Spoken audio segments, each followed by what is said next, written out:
রাধে রাধে, নিতাই গৌর প্রেমানন্দে, হরি বল। তো আপনাদের সকলকে স্বাগত জানাচ্ছি আমার এই ছোট্ট আদরের কানাইলালের চ্যানেলে। আজকের আমরা এসেছি যে পৌষ মাসের শুক্লপক্ষী একাদশীর তিথি কবে পড়েছে এবং কবে আমরা পালন করব এবং এর ব্রত মাহাত্ম্য কী রয়েছে সেটা আমরা জানব। শাস্ত্রে কি বর্ণনা করা হয়েছে এই পুত্রদা একাদশীর ব্রত মাহাত্ম্যের কথা। পৌষ মাসের শুক্লপক্ষী একাদশীর নাম হলো পুত্রদা একাদশী। এটা আমরা পালন করছি 2025 10ই জানুয়ারি শুক্রবার। এদিনকে আমরা পুত্রদা একাদশী ব্রত পালন করছি। আর পরের দিনে যে পালন রয়েছে, পালনের সময় হলো সূর্যোদয় থেকে অর্থাৎ 6টা 20 থেকে 8টা 21-এর মধ্যে আমরা নির্দিষ্ট সময়ে পালন করে নেব।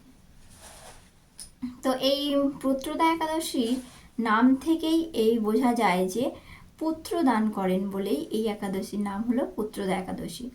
তো এরকমই একটা ব্রহ্মাণ্ড পুরাণে বর্ণনা করা হয়েছে এর মহিমা, যেখানে মহারাজ যুধিষ্ঠির যখন ভগবান শ্রীকৃষ্ণের কাছে জানতে চেয়েছিলেন যে এই পৌষ মাসের শুক্লপক্ষের একাদশী তিথির মহিমাটা, তখন ভগবান খুব সুন্দর করে একটা কাহিনী তুলে ধরেছিলেন। এই কাহিনীটা এই জন্যই তুলে ধরেছেন যে আমাদের মতো জড়হত জীবদের যাতে সকলে মিলে এই ব্রত পালন করে একাদশীর মতো সর্বশ্রেষ্ঠ ব্রত পালন করে ভগবানের কৃপা লাভ করতে পারি। তবুও এই মাহাত্ম্য থেকে আমরা দেখতে পাবো যে এখানে এক রাজা ছিলেন, ভদ্রাবতীপুরীতে সুকেতুমান নামে এক রাজা ছিলেন।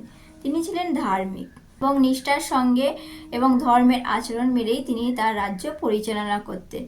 কিন্তু দীর্ঘদিন যাবৎ এই সুকেতুমান রাজা তিনি অপুত্রক ছিলেন, পুত্র সন্তান লাভ হচ্ছিল না, যার জন্য তিনি খুব দুঃখের মধ্যে থাকতেন। খালি ভাবতেন যে আমি আমার পূর্বপুরুষদেরকে উদ্ধার করব কিভাবে, তাদের যে ঋণ রয়েছে সেই ঋণ কিভাবে শোধ করব।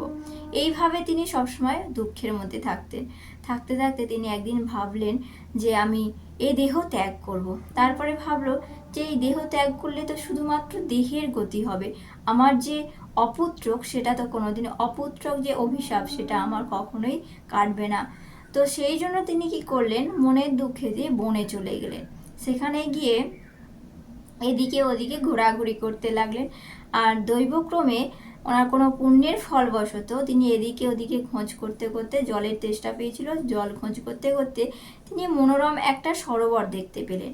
সেই সরোবরে মনোরম সরোবর রয়েছে, সেই সরোবরের পাশেই মুনি ঋষিরা সেখানে যজ্ঞ করছে এবং সে তার সাথে সাথে বেদ পাঠ করছে।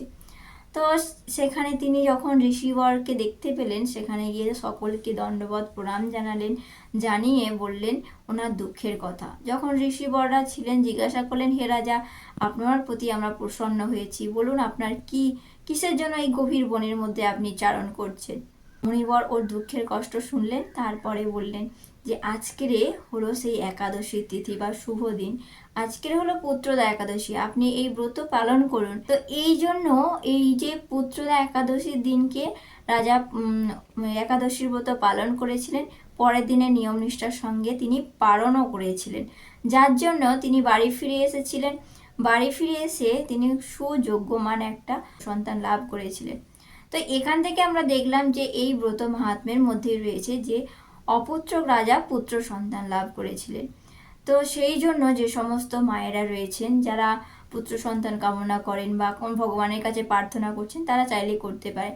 আর সব থেকে আমাদের ফলের আশা না করে আমরা ভগবানকে ভালোবাসার জন্য, ভগবানের সেবা পাওয়ার জন্যই আমরা সকল ব্রতগুলো পালন করব। পুত্রদা একাদশী যদি আমরা পালন করি তাহলে পুত নামক নরকের যন্ত্রণা থেকে মুক্ত পাবে বা তাকে আর পুত নামক নরকের দর্শন হবে না।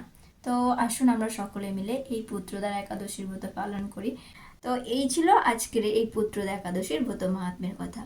তো এর পালনটা আমরা সবাই নির্দিষ্ট সময় মতো করে নেব, পালনটা সকাল 8:30টার মধ্যে। রাধে রাধে, নিতাই গৌর প্রেমানন্দে, হরি বল।